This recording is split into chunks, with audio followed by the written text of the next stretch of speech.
अपने पिता को इस हालत में देखकर ध्रुव शौर्य की आंखों में आंसू आ जाते हैं और आगे आकर लारा जियान से यह ऐलान करता है कि 3 साल बाद मैं तुमसे लड़ूंगा और तुम्हारे इस घमंड को दूर कर दूंगा।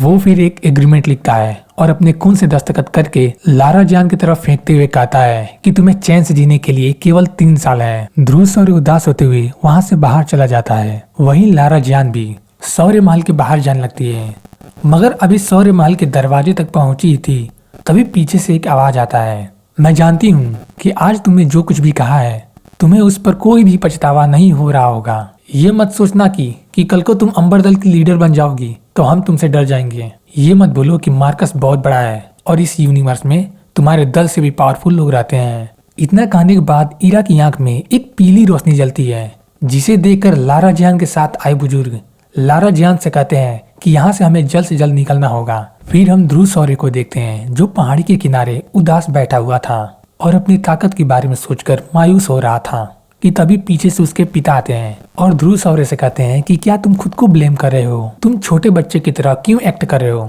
तुम तो इतने समझदार हो। वे ये कहकर मनाने लगते हैं कि इसमें तो लारा जियान का नुकसान है जो कि मेरे बेटे के जैसा लड़का नहीं मिल रहा है, तुम कोई लूजर नहीं हो। ध्रुव शौर्य भी कहता है कि मैं भी अपनी शक्तियाँ को नहीं बढ़ा पा रहा हूँ, मैंने अपने साथ साथ आपका भी सम्मान खो दिया है। ये सुनकर ध्रुव शौर्य के पिता हंसने लगते हैं और कहते हैं हो सकता है तुम्हारी ट्रेनिंग में ही कोई गलती हो, क्योंकि तुम शौर्य दल से हो तो तुम्हें कभी हार नहीं मानना चाहिए, हमेशा तुम्हें सही रास्ता निकालने की कोशिश करना चाहिए। वे फिर ध्रुव शौर्य को कुछ पिल्स देते हैं जो कि वे नीलामी कर लाए थे कि शायद उसकी शक्तियाँ वापस आ जाए, और फिर वो यहाँ से चले जाते हैं। अरिंद्र शौर्य के जाने के बाद तभी वहाँ पर एक आवाज आती है कि मैं तुम्हें कोई भी परेशानी नहीं पहुँचाऊंगा। इतने सालों में मैं किसी से नहीं मिला जिसके पास इतनी स्ट्रॉन्ग सोल हो। ध्रुव शौर्य कहता है कि आखिर तुम हो कहाँ, तुम सामने क्यों नहीं आते। वह आवाज अपने रिंग में देखने के लिए कहती है। ध्रुव शौर्य समझ जाता है कि यह आवाज उसकी अंगूठी में से आ रही है। ध्रुव शौर्य के अंदर जो शक्तियाँ थी वो इसी रिंग की वजह से कम हो गई थी। ध्रुव शौर्य गुस्से में आकर उस रिंग को खाई में फेंक देता है, लेकिन वो रिंग फिर से ध्रुव शौर्य के सामने आ जाती है और उसमें से विदुर देव निकलते हैं। ध्रुव शौर्य देखकर समझ ही नहीं पाता है कि उसकी अंगूठी में से आत्मा निकली है या इंसान। वो कहते हैं कि इतना गुस्सा होने की कोई जरूरत नहीं, मैंने केवल 3 साल तक तुम्हारी अंदर की पावर को एब्जॉर्ब किया है, मेरे पास कोई चॉइस नहीं थी। फिर ध्रुव शौर्य कहता है कि मैं तुम्हारी वजह से इतना कमजोर हुआ हूँ और तुम्हारी ही वजह से मेरे फैमिली को इतना कुछ झेलना पड़ा है। विदुर देव कहते हैं कि तुम इन 3 साल में तुम कितने बड़े हो गए हो, अगर मैं ना होता तो तुम हमेशा जीनियस ही कहला रहे होते और तुम्हारा माइंड कभी मैच्योर और विकसित नहीं हो पाता। ध्रुव शौर्य कहता है कि इससे कोई फर्क नहीं पड़ता, अब से तुम मेरी रिंग में नहीं रहोगे, शायद मेरी शक्तियाँ फिर से वापस आ जाए। इतना कहकर ध्रुव शौर्य वहाँ से जाने लगता है। तभी पीछे से विदुर देव की आवाज आती है कि क्या तुम स्ट्रॉन्ग नहीं होना चाहते, क्या तुम पहले जैसे जीनियस नहीं बनना चाहते। ध्रुव शौर्य कहता है कि तुम यह पूछते हुए अच्छे नहीं लगते जो 3 साल से मेरी शक्तियों को ऑब्जर्व कर रहा था। विदुर देव कहते हैं कि तुम्हारे अंदर बहुत टैलेंट है, लेकिन तुम अभी शून्य रैंक के 3rd सितारे पर हो, अगर तुम अभी से मेहनत करोगे तो लारा जियान की 3 साल वाली शर्त को नहीं जीत पाओगे। वो लड़की भी तुम्हारी ही जैसी जीनियस थी और वो कुछ टाइम में ज्यादा ताकतवर हो जाएगी। ध्रुव शौर्य कहता है कि अगर तुम ऐसा ना करते तो आज मैं एकलव्य होता।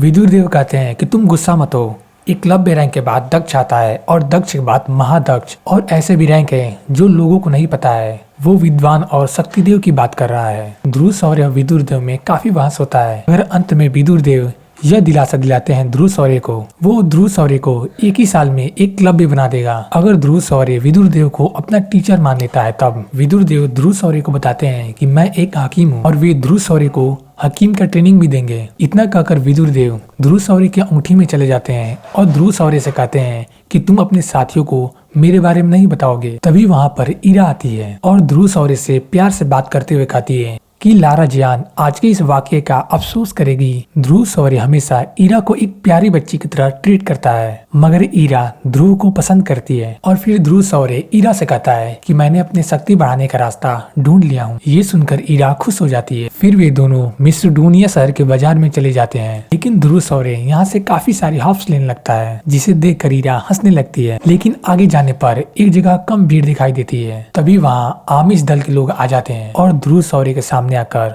उसे लूजर करने लगते हैं। शौर्य दल के बाजार के कस्टमर आमिष दल के बाजार में चले गए थे, इसीलिए यहाँ पर कम भीड़ था। वे लोग ध्रुव शौर्य के परिवार को मजाक उड़ा रहे थे, इसीलिए ईरा को काफी बुरा लगता है। लेकिन ध्रुव शौर्य ईरा को कुछ ना करने को कहता है। ध्रुव शौर्य उदास होकर जंगल की तरफ चला जाता है और अपने आचार्य विदुर देव से कहता है कि क्या आप आमिष दल के हकीम से अच्छा पीस बना सकते हैं ताकि शौर्य दल का बिजनेस फिर से चलने लगे। आचार्य कहते हैं कि अगर तुम एकलव्य बन जाओ तो मैं तुम्हें हकीम भी बना दूंगा। आचार्य ध्रुव का ट्रेनिंग शुरू कर देते हैं। आज के लिए बस इतना ही, मिलते हैं नेक्स्ट एपिसोड में।